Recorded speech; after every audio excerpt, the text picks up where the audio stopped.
Catatan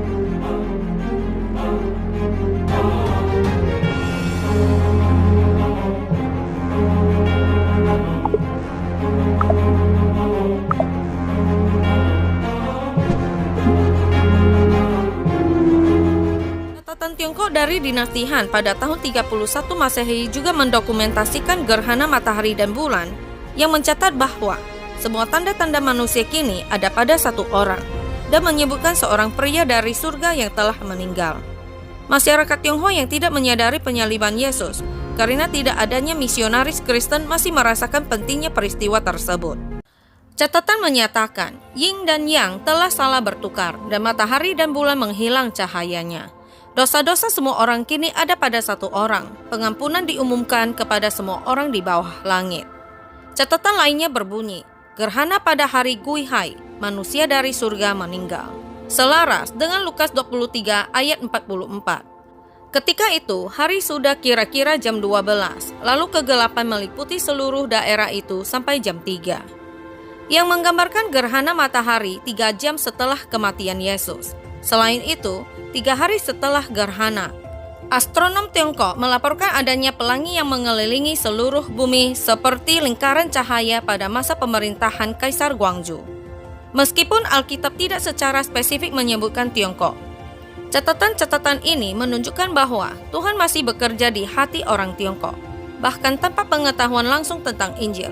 Hal ini menunjukkan kedaulatan Tuhan dan bahwa geografi tidak membatasi cara Dia menjangkau umatnya. Banyak yang percaya bahwa sejarah spiritual Tiongkok yang kaya dan hubungan mereka dengan garis keturunan Nuh melalui Sem adalah alasan atas peperangan spiritual yang mereka hadapi saat ini. Saya menemukan hal ini sangat menarik karena mengungkapkan banyak negara memiliki hubungan dengan Tuhan yang benar, meskipun sejarah mungkin menunjukkan asal-muasal penyembahan berhala. Para ahli Alkitab Kristen sepakat bahwa Yesus lahir sekitar 5 hingga 6 sebelum Masehi.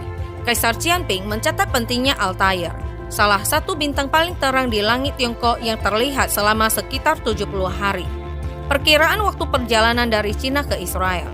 Mengapa Kaisar Qianping menganggap kemunculan bintang itu penting? Menurut catatan sejarah volume 27 buku astronomi, makna utama Altair, pilar penopang utama langit adalah pengorbanan sempurna. Altair adalah bagian dari konstelasi Aquila, yang berarti rasi bintang elang surga dalam bahasa Cina. Para astronom dan kaisar Tiongkok menafsirkan hal ini sebagai kedatangan seorang raja yang patut disembah. Mereka mungkin percaya Shangti akan datang untuk naik tahta yang dipersiapkan untuknya di kuil surga. Pada masa kematian dan kebangkitan Kristus, Kaisar Guangwu memerintah. Catatan sejarah Tiongkok dari sekitar tahun 31 Masehi menunjukkan kesadaran akan pentingnya Kristus. Menurut sejarah dinasti Han akhir volume 1 Kronik Kaisar Guangwu tahun ke-7, Yin dan Yang telah salah bertukar dan matahari dan bulan menghilang cahayanya. Dosa-dosa semua orang kini ada pada satu orang. Pengampunan diumumkan kepada semua orang di bawah langit. Pada hari Gui Hai, hari terakhir bulan itu terjadi gerhana matahari. Kaisar menghindari ruang tahta, menghentikan semua kegiatan militer dan tidak menangani urusan resmi selama 5 hari. Menurut sejarah dinasti Han terakhir, volume 1 Kronik Kaisar Guangwu tahun ke-7.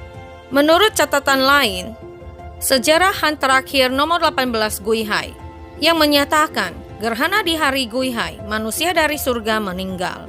Hal ini sejalan dengan Markus 15 ayat 33. Pada jam 12, kegelapan meliputi seluruh daerah itu dan berlangsung sampai jam 3. 3 hari setelah gerhana, para astronom Tiongkok mencatat, pada masa pemerintahan Kaisar Guangwu, pada hari Bingin, bulan keempat Jiangwu, sebuah lingkaran cahaya pelangi mengelilingi matahari.